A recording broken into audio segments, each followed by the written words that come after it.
Toutes les femmes du village arrivèrent au palais, affirmant porter l'enfant du prince.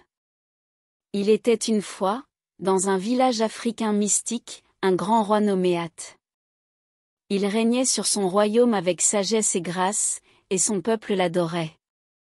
Le roi At avait un fils, Jad, qui était la prunelle de ses yeux et l'héritier présomptif du trône. Le prince Jad était un jeune homme beau, gentil et doux, aimé et admiré par toutes les femmes du village. Malgré son rang royal, Jad appréciait une vie simple et commune. Il partait à l'aventure dans les vastes terres agricoles entourant le village. Un jour fatidique, alors que Jad escaladait l'un des grands greniers à provisions de la ferme, la tragédie frappa.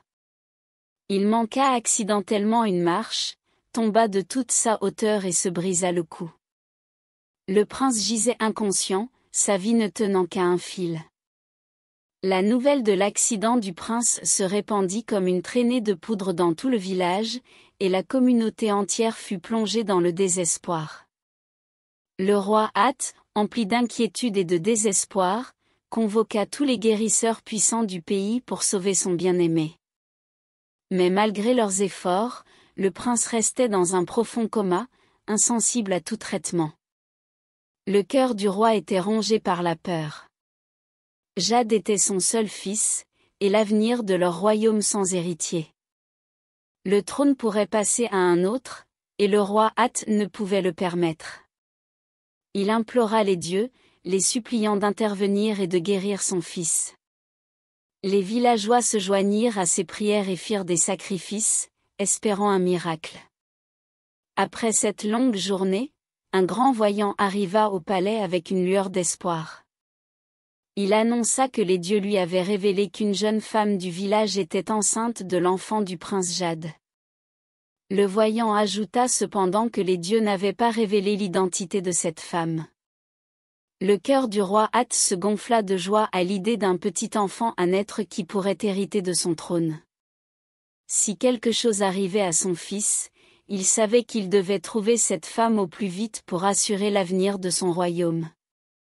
La nouvelle du prince en attente se répandit comme une traînée de poudre, et bientôt presque toutes les femmes du village arrivèrent au palais, en affirmant porter l'enfant du prince. Au cœur du village, vivait une belle jeune femme nommée Fiké. Fiké entretenait une relation secrète avec le prince Jad depuis longtemps. Leur amour était caché aux regards indiscrets du village. Plusieurs jours avant l'accident du prince, Fiké avait découvert qu'elle était enceinte de son enfant et prévoyait d'en informer le prince avant le tragique accident qui l'avait plongé dans le coma. Craignant que personne ne la croie en raison de son milieu modeste, Fiké gardait sa grossesse secrète. Fiké aidait sa mère dans le jardin lorsque sa meilleure amie, Ron, courut vers elle. Ron informa Fiké du rassemblement des femmes au palais, tout affirmant être enceinte du prince. Choquée et inquiète, Fiké se confia à Ron, lui révélant sa propre grossesse. Ron, consumée par l'envie et le désir de devenir elle aussi reine, en rit et s'en alla. En retournant chez elle, Ron ourdit un plan. Elle se dit, puisque le prince est dans le coma et ne peut pas parler, vous prétendez toutes être enceintes de lui. Vous voulez toutes devenir reines, n'est-ce pas? D'accord, jouons à ce jeu. Lorsque Fiké arriva au palais, elle fut surprise de voir son amie Ron parmi les femmes affirmant être enceinte du prince. Le roi, tout aussi stupéfait, demanda aux femmes pourquoi elles étaient rassemblées là. Le voyant avait dit qu'une seule femme portait l'enfant du prince, alors pourquoi prétendaient-elles toutes être enceintes? Chaque femme insistait sur le fait que le prince l'avait mise enceinte avant son accident, suscitant la confusion dans le palais. Le roi At, homme sage et expérimenté, décida de soumettre les femmes à une série d'épreuves pour déterminer la légitimité de leurs affirmations. Les épreuves devaient commencer dans ce jour de marché. Pendant ces jours de marché, le village était en effervescence, les cœurs s'échauffaient et les hommes étaient affairés, tandis que les femmes ayant déclaré leur grossesse plutôt cherchaient quelqu'un avec qui coucher pour éventuellement tomber enceinte. Ron, déterminé à vaincre tout le monde à ce jeu, se tint à distance de Fiké, qui ne se doutait pas de la trahison de son ami. Le 7e jour, toutes les femmes enceintes se rassemblèrent au palais. La sage-femme la plus réputée du village, Yabo, fut appelée pour confirmer les grossesses. À la surprise générale, Yabo déclara avant de continuer, « Cette belle histoire mérite de l'attention. Je vous demande de vous abonner à la chaîne et n'oubliez pas d'aimer la vidéo, ça m'encourage énormément à créer plus de contenu pour vous. Merci pour votre soutien, et maintenant retournons à notre histoire. » Toutes les femmes étaient bel et bien enceintes. Une nouvelle épreuve fut annoncée, un test de plantation de graines.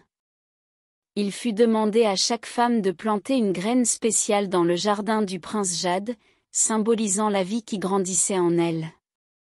Le herboriste du village avait effectué un rituel sur la terre, garantissant que seule la femme portant l'enfant du prince verrait sa plante pousser avec force. Au fil des jours, toutes les plantes commencèrent à pousser, mais la plante de Fiké était la plus lourde et la plus vibrante. Ron, consumé par l'envie et le désespoir, ne put supporter de voir Fiké réussir. Au cœur de la nuit, elle se faufila dans le jardin pendant que les gardes dormaient et tua toutes les plantes, espérant saboter les chances de Fiké. Le lendemain, tout le village se rassembla dans le jardin pour assister à la révélation des résultats du test. À leur grand désarroi, toutes les plantes étaient fanées. Le herboriste, dévasté par ce revirement de situation, annonça que les dieux avaient révélé une dernière épreuve. Cette épreuve permettrait non seulement d'identifier la mère de l'enfant à naître du prince, mais pourrait aussi guérir le prince lui-même. Il fut ordonné à toutes les femmes d'aller chercher l'eau de vie dans la rivière magique située au cœur de la forêt. L'eau rapportée par la véritable mère de l'enfant du prince aurait le pouvoir de le guérir. De plus, elle deviendrait la princesse et la future reine du village. Cependant, celle qui échouerait à l'épreuve deviendrait l'esclave de la reine, à son service pour le reste de sa vie, en guise de punition pour leurs mensonges et leurs tromperies. À l'annonce de cette punition, de nombreuses femmes se dénoncèrent, avouant avoir menti et avoir été mises enceintes par d'autres hommes du village.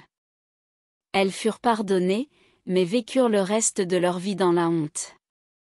Seul Ron refusa de renoncer. Incapable de supporter l'idée que Fiké devienne reine, elle avait un plan. Elle était prête à tout risquer. C'est ainsi que Fiké, très enceinte, et Ron s'engagèrent dans un périple pour aller chercher l'eau de vie de la rivière magique. Les deux meilleures amies étaient devenues farouches, chacune aspirant au titre de future reine du royaume. Sur le chemin du retour, Fiké, épuisé par le voyage, décida de se reposer.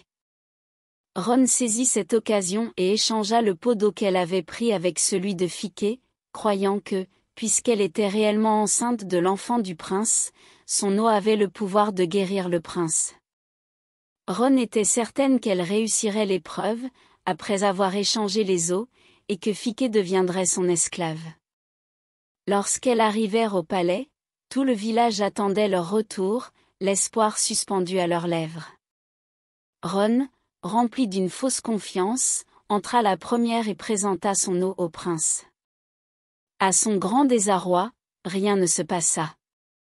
Confuse et désespérée, elle se demandait pourquoi l'eau qu'elle avait échangée ne fonctionnait pas. C'est alors que Fiké, ignorant tout de l'échange de Ron, s'avança avec sincérité et amour dans son cœur. Elle administra l'eau, et miraculeusement, le prince se réveilla. Ses yeux s'ouvrirent en papillonnant.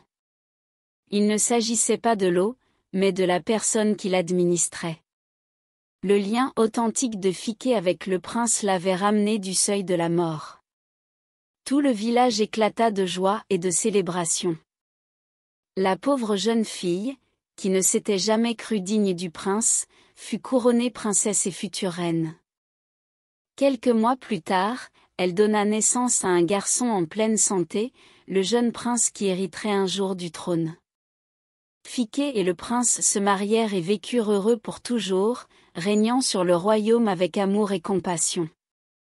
Quant à Ron, sa trahison et son envie lui avaient coûté cher. Elle passa le reste de sa vie comme esclave, attendant les ordres de Fiké. Coucou la communauté. Merci infiniment d'avoir regardé cette vidéo.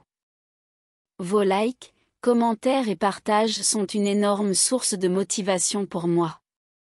Si vous n'êtes pas encore abonné, rejoignez-nous pour ne rien manquer des prochaines vidéos. On compte continuer l'aventure ensemble.